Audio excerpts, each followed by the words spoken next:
Or heavy wounded. No, how you can go on the horse attack?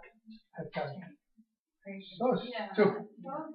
So stupid. That was. So that was in a very short. Oh, during the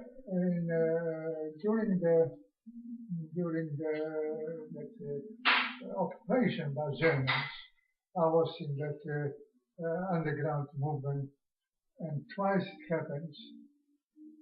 Once they arrested my father. It was stupid too, you know. Some stupid guy told Germans that my father is taking sugar out of the factory. Okay. Yeah?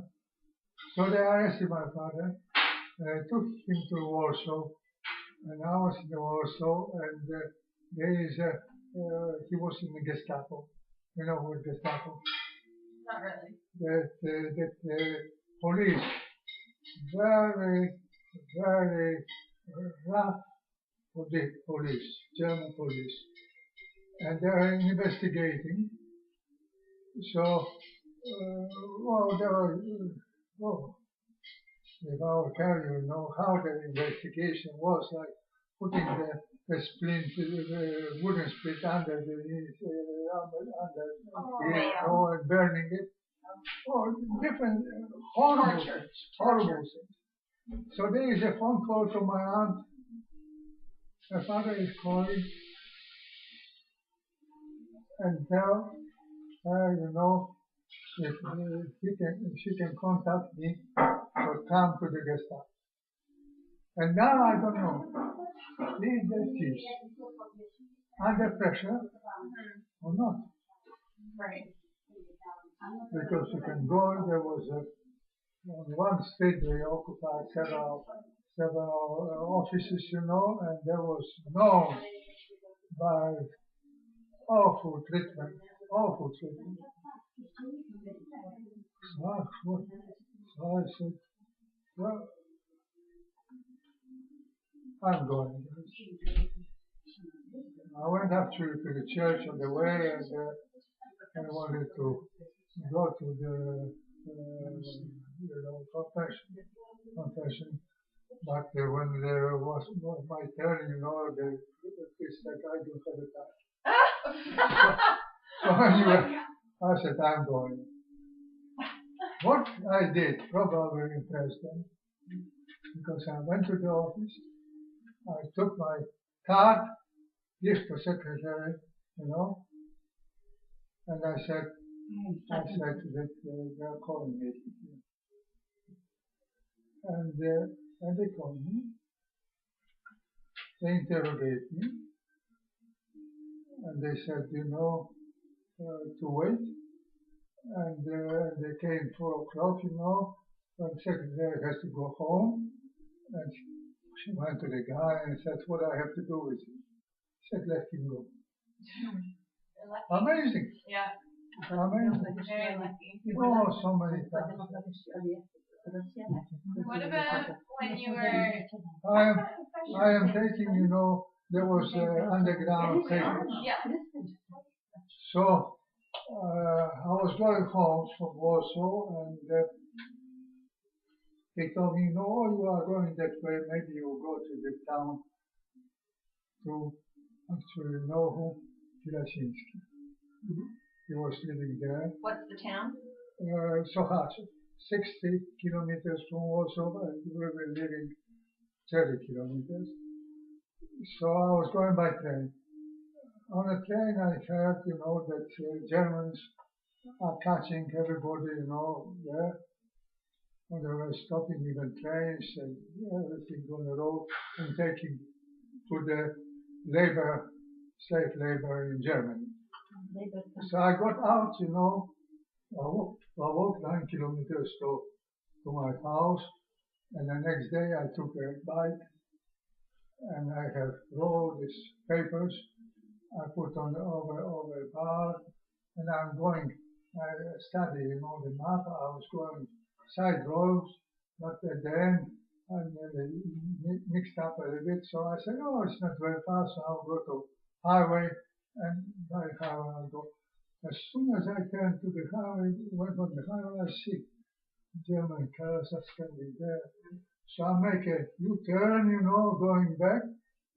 When the Germans spotted, and halt, and I was going already to that side road. Okay. So I flipped to the ditch, nearly accidentally. I thrown these things off the barn, Okay. and got up, and I said, if they see that Mm-hmm. but they didn't see. They didn't see the papers.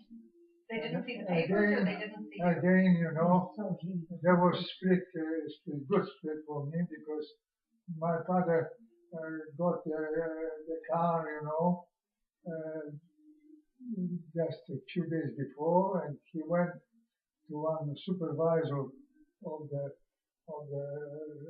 sugar factory, German, and he was there. And they took us to the town and put in a cinema, waiting for a train to go, to the point when they assemble all these people who have to go for the labor. What town was it? So hard. And but there was small kids, and I said, the small kids they voted, can you take that note to that guy, and the small kid took the note to the Leszek. How far away was that? No, that was in the town where he lives. And Leszek phoned my father. Actually not father, but home, because father was having a conference with the German. And my aunt, who was actually the German. She was German. Oh, yeah. And she was married to my uncle, and she phoned him, my father, and the father took to the German, and there is situation when the train is coming, and there's a phone to release me. Imagine that? Wow. And the German said, if they would take you to that point, assemble, I wouldn't have any jurisdiction. Yeah. Wow. And let me go. I'm confused though. Hundreds different things. Hundreds. I'm confused. The aunt called your father. That time, No. Your aunt was German. And yes. she was German, who was, the Łódź, that is quite an industrial town, and there was lots of German living there before the war. But what influence did she have? What? Did she have some influence? No. And she met my uncle, and they got married before the war. But when she called your father, Kogo ona do kogo zadzwoniła? Do ojca, bo She called that German who was talking to my father. oh, she called the German. Yeah, Oh, because my father was in another town, there was district manager of the sugar factories, and my father said to the guy, can you do something? No, he said, sure. He phoned, and there was phone was coming when a train was coming. Wow. So he was lucky. there was lots He of was things. born with the Lots of silver things. spoon. Such a small things, but it counts. Ja też tego nie zrozumiałam, jak jadam sam. It was Tadeusza, my babcia. Tadeusza is from Brazil. Oh, I was going to say. No, Tadeusza Polakiewicza, babcia from Brazil. Oh, that was the aunt. Oh. She's the aunt. Oh. She helped them. Yeah, that's right. That's right. So we were going to Brazil to see them. To ona telefonowała. Ona. The German woman Yeah, I used know. to stand called Ola. the German. Jak ona się nazywa? Ola? Olga. She is Olga.